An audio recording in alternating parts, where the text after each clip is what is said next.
বিষয়ের আগে কিছু একটু কথা বলি। সেটা হচ্ছে যে গত 29শে মে যে উৎসবর বিধিমালা পরিবর্তন হয়েছিল, সেখানে দানের ঘোষণা এবার ঘোষণা এবং দানপত্র দলিলে আপনার যে উৎসবর ধার্য করা হয়েছিল গত কতদিন 30শে জুন আপনার ওইটা রহিত করা হয়েছে। ফলে এবার হ্যাঁ ওইটা বাতিল হয়ে গেছে।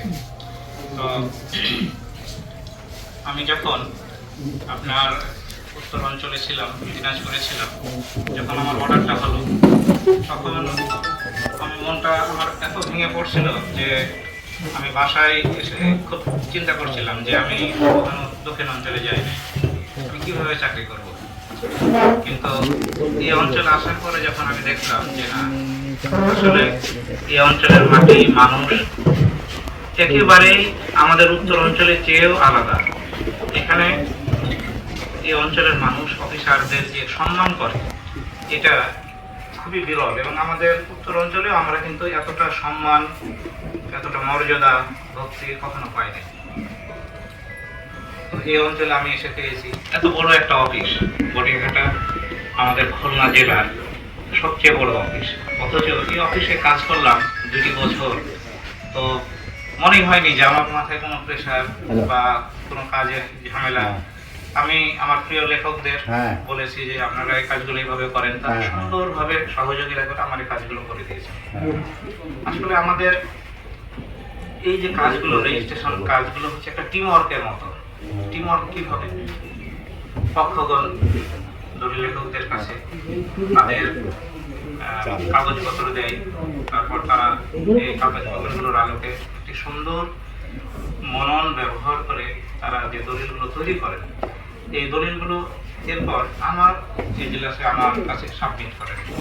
সাবমিট করার পরে আমার অফিসের যে প্রসেসিং আছে, এইভাবে আমরা দলিলগুলো তৈরি রেডি করি। রেডি করার পরে আমার সকল অফিসার আছেন, তারা এই দলিলের যত কিছু আছে সুন্দর সুচারুরূপে বাগানভুক্ত করার পর তারা এটা আবার আমরা আমাদের প্রিয় দলিল লেখকদের হাতে তুলে দিই। এদের মাধ্যমে বা আপনাদের মাধ্যমেই আবার এটা পক্ষগণের হাতে পৌঁছায়। ফলে আমাদের এই কাজটা কিন্তু একটা চক্র আকারে চলতে থাকে, সাইকেলের মতো। এখানে আমার কোনো সদস্যকে বাদ দিয়ে আরেকজন কাজ করতে পারবে না, আমার কোনো দলিল লেখককে বাদ দিয়ে কোনো যেমন অফিসার কাজ করতে পারবে না, আমি অফিসার আমার নকল অফিসকে বাদ দিয়েও আমি কাজ করতে পারবো না। ফলে এই একটা টিম ওয়ার্কের কোথাও যদি দুর্বলতা থাকে, তাহলে ওই টিম ওয়ার্কের কাজটা কখনো ভালো হবে না। আমার এখানে এখন 82 জন লেখক, এই 82 কেন এই 82 জন, হ্যাঁ 2 জন আমাদের নিজেরও। এই 82 জন লেখক আমার কাছে কখনোই মনে হয়নি যে আমি এতজন যে দলিল লেখক আছেন তাদেরকে এই বিষয়গুলো কিভাবে বুঝাবো। সবচেয়ে ভালো লেগেছে যে আপনারা এখানে দলিল লেখক বৃন্দ যারা আছেন, আপনারা নিজেরাই দেখি যে আইন কানুন নিয়ে আপনারা বেশ ঘাটাঘাটি করেন, ভালো বুঝেন। তো এই যে অভিজ্ঞতা, এই যে আপনাদের প্রচেষ্টা আর আমার আপনাদের সাথে জাস্ট সহযোগিতা, এর মধ্য দিয়ে আমাদের এই যে 2টা বছর আমি কাজ করলাম, আমার কখনো বেগ পেতে হয়নি যে একটা দলিল বারবার আসতেছে বা এই ভুল হচ্ছে। খুব সুন্দরভাবে আমাদের দলিলগুলো হয়েছে, এবং আমি মনে করি যে তাহলে দেখেন যে যে পক্ষটা আপনার বলবে, আপনাকে ডিস্টার্ব করবে, আপনার কাছে যাবে, কারণ অধিকাংশ পক্ষই কিন্তু আপনার পরিচিত। যে মানুষ যে এলাকার, তারাই কিন্তু ওই এলাকার দলিল লেখকের কাছে আসবে। আপনার এই কষ্টটা যাতে না হয়। হয়তো আপনি মনে করতে পারেন যে স্যার এই বিষয়গুলো হয়তো চেক করতেছে, একটু মন খারাপও হতে পারে, কিন্তু পরোক্ষভাবে দেখেন যে আপনাদের জন্য এটা একটু ভালো হয়েছে। আমি চেষ্টাও করেছি এটা সুন্দরভাবে উপস্থিত করার জন্য, আমার যে অর্পিত আমার উপর যে দায়িত্ব, সেই দায়িত্বটা পালন করার। আমি শ্রদ্ধার সাথে স্মরণ করছি আমার 2 জন প্রিয় দলিল লেখক। আমি তাদেরকে হারিয়েছি আমার এই 2 বছর, নাজমুল হাসান আর হচ্ছে আফজাল হোসেন। আমি তাদের জন্য কিছুই করতে পারিনি, আমি শুধু তাদের জন্য দোয়া করি যে আল্লাহ পাক তাদেরকে জান্নাত নসিব করুন। নাজমুল হাসান অত্যন্ত হৃদয় বিদারক একটা অ্যাক্সিডেন্ট, একটা দুর্ঘটনা। টিমের পক্ষ থেকে তাদের জন্য দোয়া থাকলো, এবং তাদের পরিবারটা যাতে উত্তরোত্তর সফলতা লাভ করে, এটা আমরা দোয়া করি। আমি এখানে আপনাদের মনে হয়েছে, আপনারা অনেক কথা বলেছেন যে এখানে আমি আপনাদের অনেক কিছু শিখাইয়া গেলাম বা মানে জ্ঞান লাভ করেছেন, আমার কাছে কিন্তু উল্টা মনে হয়েছে। যেমন আমি উত্তরাঞ্চলে চাকরি করেছি, আমার চাকরি জীবন প্রায় 11 বছর, কিন্তু আমার কাছে মনে হয়েছে আমি নতুন করে ভটিয়াঘাটাতে এসে আমি নতুন করে শিখেছি। 53FF, ভ্যাট, এগুলো আমাদের ওই এলাকায় ছিল না, জানতামও না, কিন্তু এই বিষয়গুলো কি আমি এলাকায় শিখেছি। আপনাদের ভটিয়াঘাটার দলিল লেখার যে স্ট্যান্ডার্ড, আপনার হয়তো এলাকায় আছেন বিধায় বুঝেন না বা জানেন না, কিন্তু আমি তো বিভিন্ন ডিস্ট্রিক্টে চাকরি করেছি, বিভিন্ন উপজেলায় গেছি। তো এইটা আসলে মানে অসাধারণ। এই মানে প্রশংসাটা আমার মনে হয় যে যদি স্বীকৃতি পাওয়ার থাকতো তা আপনারা পাইতেন। আমি ঢাকার দলিল দেখেছি, খুলনার দলিল দেখেছি, তাতে আমার কাছে মনে হয়েছে যে আসলে একজন দলিল লেখক ভটিয়াঘাটায় দলিল লিখলে তাকে অনেক কিছু জেনেই লিখতে হবে, তাকে অনেক কিছু বিচার বিশ্লেষণ করেই লিখতে হয়। আমি যে উদাহরণস্বরূপ মিঠুর কথাই বলি, যে আমি ওর দলিলগুলো যখন আমি দেখি যে বেশ খুব সুন্দর, আমি সে প্রত্যেকটা লাইন বলতে পারি যে আমার স্যার এই দলিলে এই বিষয়। আমিনুলের দলিল লেখা দেখি যে সে কিছু কিছু দলিল আমাদের থাকেই, ক্রিটিক্যাল দলিল, না দাবি দলিল, আমি কি লিখবো, কি করব, ঘোষণাপত্র, আমার এই দলিলে এই ত্রুটি আছে, আমি কি করব। কিন্তু আপনাদের দলিল লেখকরা এই যে ক্রিটিক্যাল বিষয়গুলোকে সুন্দর সহজভাবে একটা দলিলে উপস্থাপন করে যে দলিলগুলো আপনারা করেন, এটা সত্যি প্রশংসনীয়, প্রশংসার দাবিদার রাখেন। আমি হয়তো যাওয়ার আগে আপনাদের দলিলের একটা হয়তো সেট আমি নিয়ে যাব, হ্যাঁ, কারণ আপনাদের এই যে দলিলের যে বিশেষ করে 7 নম্বর কলামের যে বর্ণনা আপনারা শুরু থেকে শেষ পর্যন্ত টেনে নিয়ে আসেন, এইটা মানে ওই বিষয়বস্তু, ওই কাগজ সম্পর্কে মানুষ যদি না জানে কখনোই লিখতে পারবে না।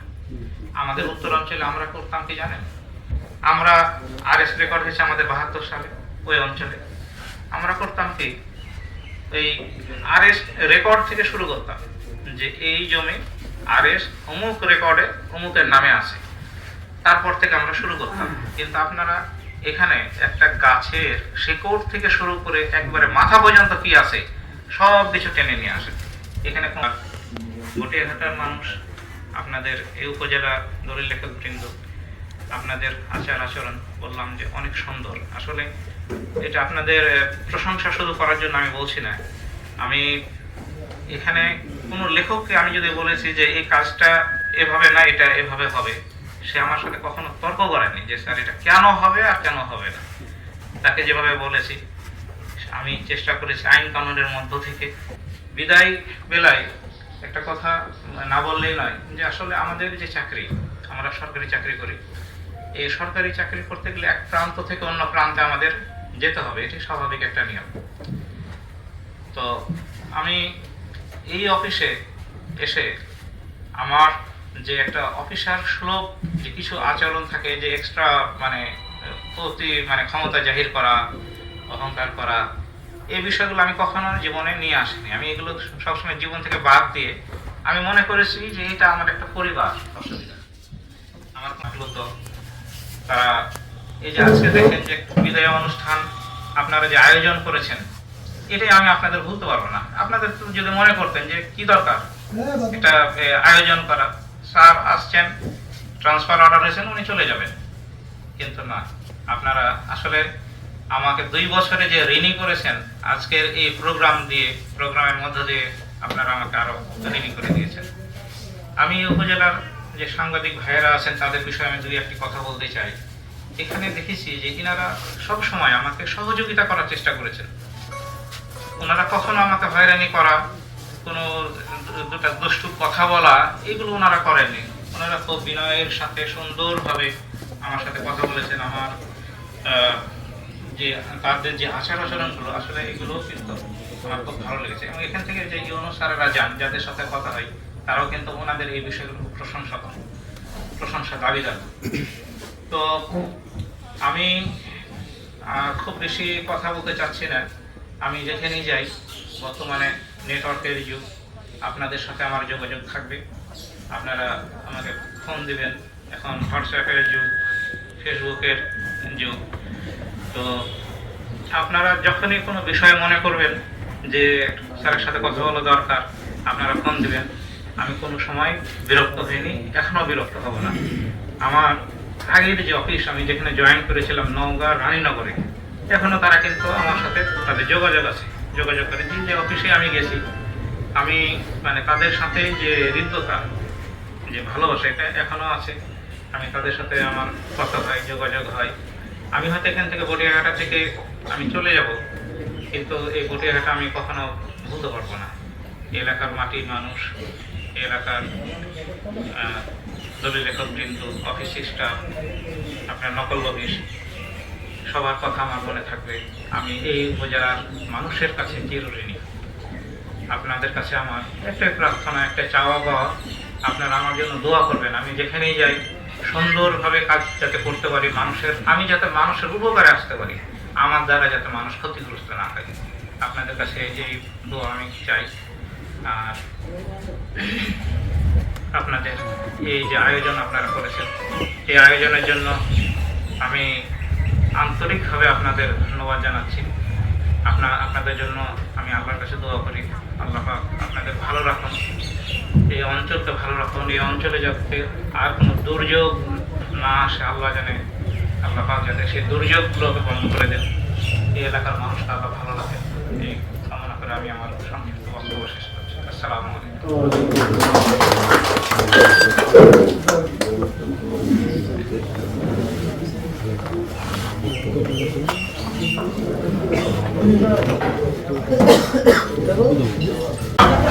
জনাব আলমগীর হোসেন ভাই, জনাব মতিন সিদ্দিকী মিঠু ভাই, জনাব মোল্লা মুসা, জনাব আব্দুল হালিম আকুঞ্জি এবং দুলাল। আমি আপনাদের কাছে অনুরোধ জানাবো,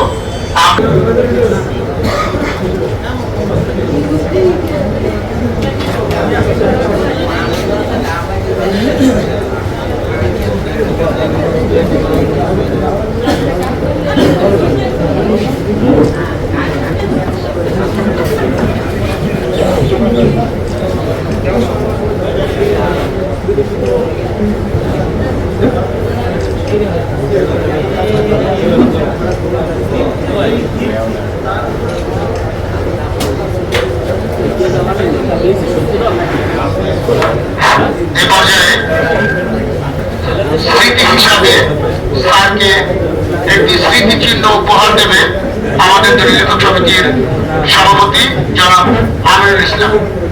আমি আমিনুল ভাইকে সবিনয় অনুরোধ জানাবো স্মৃতিচিহ্ন হিসাবে স্যারকে স্মৃতি স্মারক পড়িয়ে দেবেন আমাদের সম্মানিত সভাপতি জনাব আমিনুল ইসলাম।